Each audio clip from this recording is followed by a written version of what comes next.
আসসালামু আলাইকুম প্রিয় শিক্ষার্থীরা। আজকে ষষ্ঠ শ্রেণীর তোমাদের গণিত বইয়ের প্রথম অধ্যায় স্বাভাবিক সংখ্যার ভগ্নাংশ নিয়ে প্রথম ক্লাস।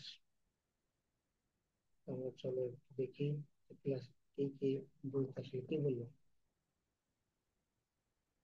প্রাচীনকাল প্রাচীনকাল থেকে প্রাচীনকালে মানুষ বিভিন্ন বস্তু বা জিনিস গণনা করতে গিয়ে প্রথম সংখ্যার ধারণা পেয়েছিল। প্রথম দিকে কম সংখ্যক বস্তু গুনতে হতো, কিন্তু সভ্যতার বিকাশের সাথে সাথে বেশি সংখ্যক জিনিসের হিসাবের ওজন দেখা দেয়। এখন দেখো কোটি কোটি মিলিয়ন বিলিয়ন অনেক বড় বড় ফিগার আছে। সেখান থেকে নানা রকম প্রতীক বা পদ্ধতির মাধ্যমে মানুষ গণনার আরো সহজ ও কার্যকর উপায় খুঁজে বের করে। যেহেতু এই সংখ্যাগুলো গণনার প্রয়োজনে সৃষ্টি হয়েছিল, তাই এদেরকে গণনাকারী বা স্বাভাবিক সংখ্যাও ন্যাচারাল নাম্বারও বলা হয়। যেমন 1 2 3 4 6 5 6 7 এগুলো। এখন দেখো তোমরা একটু মনোযোগ দিয়ে এগুলো একটু ভালো করে বাসা আরেকবার পড়বে। কারণ দেখো, যে আমাদের যে টিক গুলো আসে, আহ, বা শর্ট প্রশ্ন আসবে, এটা এর মধ্যে থেকে আসে।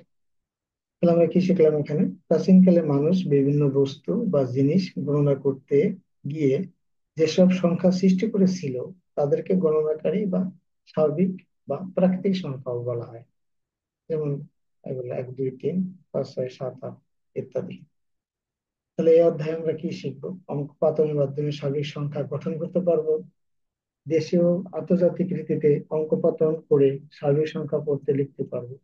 মৌলিক সংখ্যা, যৌগিক সংখ্যা, সহমৌলিক সংখ্যা এগুলো আমরা পরে রাখি। এটা 1.1, এরপরে একটা 1.2 বোধ হয়। এটা এখানে থেকে আমরা এটাই জানবো আর কি, মৌলিক সংখ্যা ক্লাস থেকে।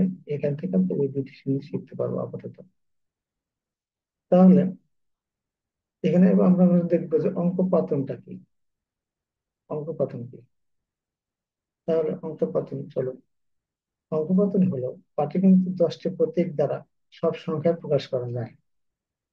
এ ব্যাপারে আমি হয়তো তোমাদের একটা শিট দেবো, শিটের কমেন্ট বক্সের লিঙ্কটা পেয়ে যাবে, বক্স ফাইলের। প্রতীকগুলো হলো 1 2 3 4 5 6 এগুলো 16 পর্যন্ত, এগুলো 10টা। আবার এগুলোকে কিন্তু অঙ্ক বলা হয়। আবার এগুলো সংখ্যা, শূন্য ব্যতীত বাকি সংখ্যাগুলোকে স্বাভাবিক সংখ্যা, আর শূন্যকে বলা হয় স্বাভাবিক সংখ্যা। এদের মধ্যে প্রথম 9টি সাধারণ অঙ্ক বলা হয় এবং শেষেরটি শূন্য বলা হয়। সংখ্যাগুলোর স্বকীয় বা নিজস্ব মান আছে, 9 পর্যন্ত শূন্য। এখন 9 অপেক্ষা বড় সব সংখ্যাই দুই বা ততোধিক অঙ্ক পাশাপাশি বসিয়ে লেখা হয়। কোন সংখ্যা অঙ্ক দ্বারা লেখাকে কি বলে? অঙ্কপাতন বলে। এই যে একটা প্রশ্ন, যে অঙ্কপাতন কাকে বলে। এটা কিন্তু আমরা একটু দেখবো যে অঙ্কপাতন কাকে বলে। অঙ্কপাতন কি? অর্থাৎ কোন সংখ্যা অঙ্ক দ্বারা লেখাকে কি বলে? অঙ্কপাতন বলে। অঙ্কপাতনের 10টি প্রতীকই কিন্তু ব্যবহার করা হয়। আর 10 ভিত্তিক বলে সংখ্যা প্রকাশের রীতিকে দশমিক বা 10 বিভক্ত রীতি বলা হয়। আসলে যে এটা প্রশ্নটা কিভাবে আসতে পারে আমরা তো দেখি। প্রথমে আমরা সংখ্যা কাকে বলে। তাহলে মানুষ প্রাচীনকালে গণনার কাজের জন্য যে সকল সাংকেতিক চিহ্ন বা প্রতীক ব্যবহার করে, তাকে কি বলে? সংখ্যা বলে।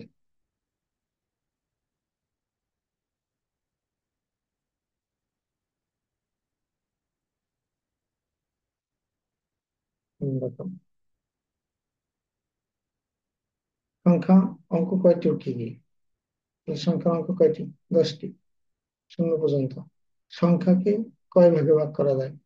সংখ্যা সাধারণত দুই প্রকার, একটা স্বাভাবিক সংখ্যা আর অস্বাভাবিক সংখ্যা। স্বাভাবিক সংখ্যা কয়টি? 9টি, এদিকে আবার সার্থক অঙ্ক বলে। অস্বাভাবিক সংখ্যা কয়টি? শূন্য। এটা অঙ্কপাতনটা কি এটা লেখা দাও। যে স্বাভাবিক সংখ্যা 9টি স্বকীয় বা নিজস্ব মান আছে, কিন্তু শূন্য নিজস্ব একলার কিন্তু কোনো মান নেই। শূন্য কোনো সংখ্যার সাথে গোষ্ঠী নির্ধারণ মান নির্ধারিত হয়।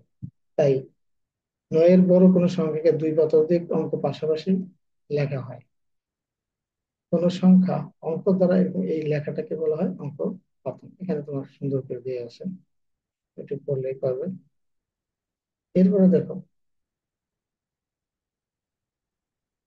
অঙ্ক পতনে কয়টা অঙ্ক ব্যবহার করা হয়? অঙ্ক পতনে 10টি অঙ্কই ব্যবহার করা হয়।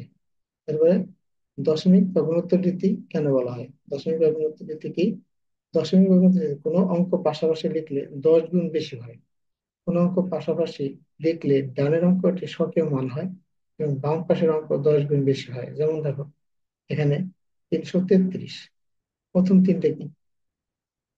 তিনটে স্বকীয় মান শুধু তিন। প্রথম পরের তিনটে কি? তার 10 গুণ, 3 × 10 = 30। তারপরের তিনটে কি? তার 10 গুণ। তাহলে কত?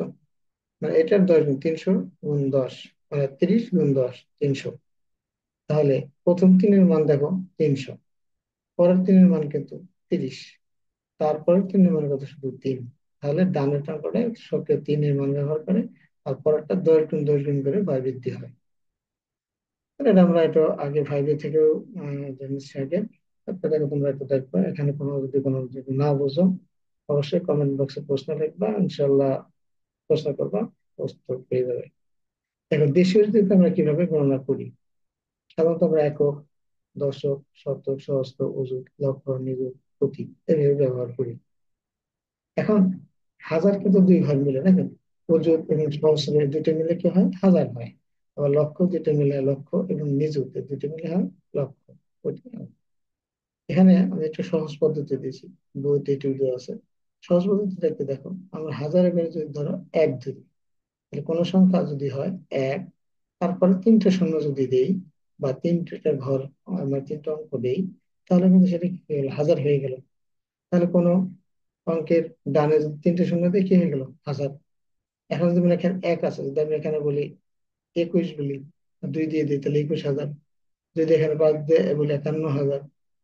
এখন যদি 51,000 যদি বলি দুই, দুই, 51,000 যদি বলি 22, 22, 11,222, 222।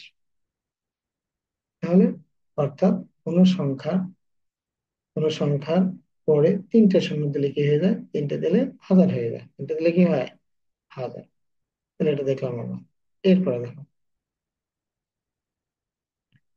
কোন সংখ্যার পরে কয়টা? এখানে কিন্তু পাঁচটা আছে।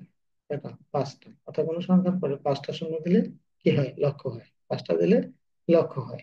তাহলে এখন দেখো, এখানে যদি কেউ বলে যে না, আমি এনে 31 লক্ষ, 31-এর পর তো পাঁচটা দিলে লক্ষ।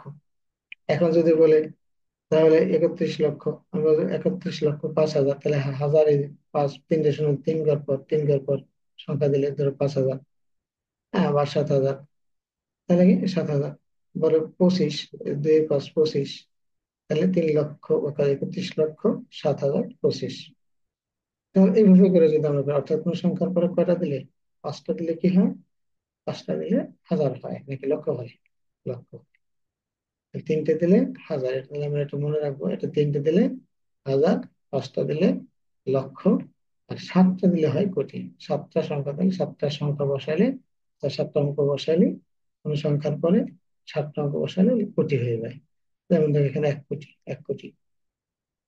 লক্ষে যাই দেব, 5 লক্ষ, পাঁচ কাকালে এখানে বসাই দেবো। তো 15 লক্ষ, একে পাঁচ, 15 লক্ষ। হুম, হয়ে গেল। তাহলে 1,15,00,000। 1,15,00,000 যদি কয় 200, দুইয়ের ঘর দুই শূন্য, দুটি শূন্য দিলে 100। এবার বলে বলে হাজার, কত হাজার? বলে 25,000, তাহলে দুই বা 27,000, 27,000 হয়ে গেল। তাহলে এখানে দেখা গেল যে এখানে, তাহলে কোনো সংখ্যা, তাহলে আমরা এখানে এখানে কটা দিতে হবে? সাতটা। কোনো সংখ্যার পরে সাতটা শূন্য দিলে কি হয়? কোটি হয়।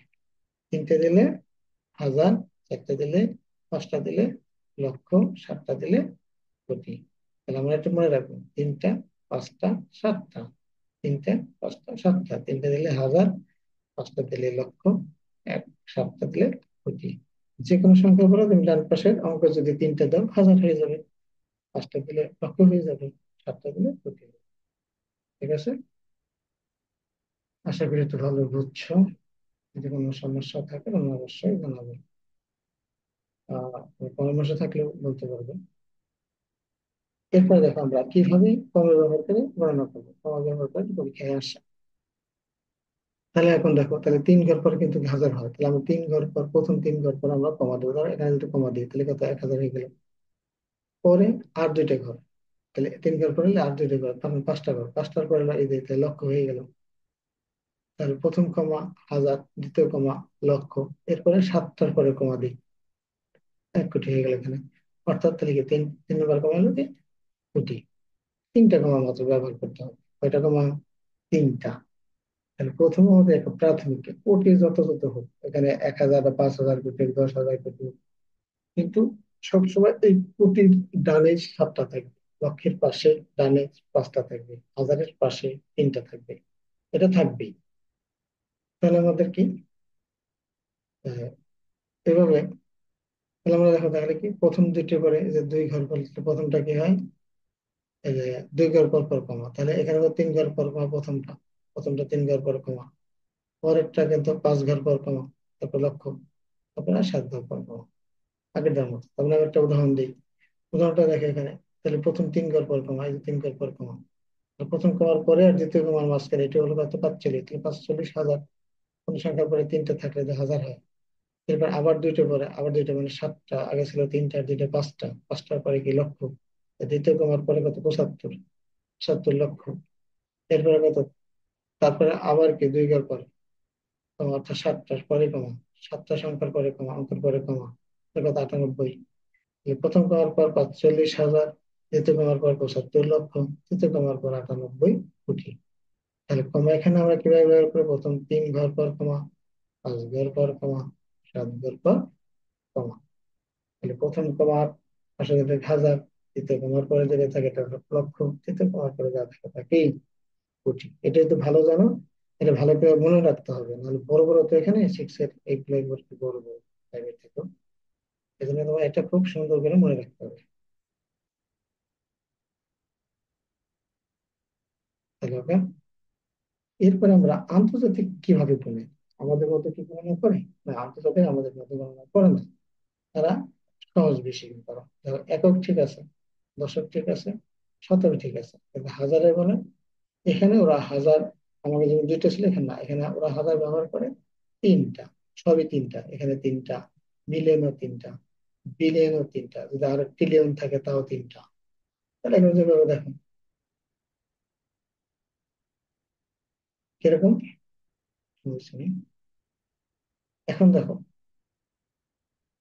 এখানে এক একটা বলবো, এই যে এটা কিন্তু হাজার, তাহলে 111,000, ওর পরে কিন্তু 111,000, 111,000, 111,000 পরটা কিন্তু মিলিয়ন, এদিকে 111 মিলিয়ন, পরটা কিন্তু 111 বিলিয়ন। তাহলে এটাকে মনে রাখতে হবে, এটা হলো হাজার, 3 ঘর মিলে হাজার, পরে 3 ঘর মিলিয়ন, তারপরে 3 ঘর কি বিলিয়ন, প্রথমটা হাজার, পরটা মিলিয়ন, তারপরে 3টা বিলিয়ন, তিনটা তিনটা মনে রাখতে হবে। তো 3 ঘর পর এখানে সবশেষ করে দেবে, যদি হয় 3 ঘর পর কমা, পরের 3 ঘর পর কমা, পরের 3 ঘর পর কমা। আগেরটা যেমন ছিল, প্রথম 3 ঘর, পরে 2 ঘর, 2 ঘর দিবে। কিন্তু এখানে কিন্তু একটা সুবিধা হলো, এখানে 3 ঘর, 3 ঘর, 3 ঘর, 3 ঘর। এখানে মনে ধারাবাহিকতা মনে রাখতে হবে, প্রথমটা হাজার, মানে এক একটা সেটা তো আছে, এরপরে হাজার, এরপরে লক্ষ, লক্ষ নাই, তাহলে আমাদের এখানে মিলিয়ন, এরপরে কি বিলিয়ন। তাহলে মিলিয়ন বিলিয়ন এটা মনে রাখতে হবে। তাহলে কি, তাহলে এখানে আমরা কিভাবে করবো? তাহলে 111 বিলিয়ন, 111 বিলিয়ন, 111 মিলিয়ন, 111,000, 111। তাহলে এভাবে কি হয়, 1 মিলিয়ন সমান সমান কত হয়? তাহলে 1 মিলিয়ন সমান সমান 10 লক্ষ, 10 লক্ষে 1 মিলিয়ন হয়, বাংলা আমাদের বাংলাদেশের টাকা, 10 লক্ষ টাকায় 1 মিলিয়ন হয়। এরপরে 10 মিলিয়নে হয় 1 কোটি, তাহলে 100 লক্ষ। এইভাবে কিন্তু কি 100 লক্ষ হতে 1 কোটি, তাহলে কি আছে? তাহলে 10 মিলিয়ন হচ্ছে 1 কোটি, 1 বিলিয়ন হলো 100 কোটি। কত কোটি? 100 কোটিতে 1 বিলিয়ন। 1 ট্রিলিয়ন আছে আবার, 1 ট্রিলিয়ন হলো 1 লক্ষ কোটি, বা 10 লক্ষ মিলিয়ন, বা 1,000 বিলিয়ন। এটা আমরা একটু বেশি মনে রাখবো, এটা তোমাদের একটু বইতে নাই, কিন্তু এটা অনেক সময় অনেক পরীক্ষা, চাকরির অনেক পরীক্ষা বা সময় শর্ট প্রশ্ন একটা দিয়ে দেয়। তাহলে আমরা এটা মনে রাখবো, তাহলে 1 ট্রিলিয়ন কি 1 লক্ষ কোটি, 1 লক্ষ কোটিতে অথবা 10 লক্ষ মিলিয়নে, অথবা 1,000 বিলিয়ন, এটা আমরা একটু খুব সুন্দর করে মনে রাখবো, ঠিক আছে? ওকে বন্ধুরা, আজকের মতো ক্লাসটা এতটুকুই। এরপরে আমরা অনুশীলনের যে অঙ্কগুলি আছে আমরা এগুলো সমাধান করবো পরবর্তী ক্লাসে। ভালো থাকো। থ্যাংক ইউ সবাইকে। আসসালামু আলাইকুম।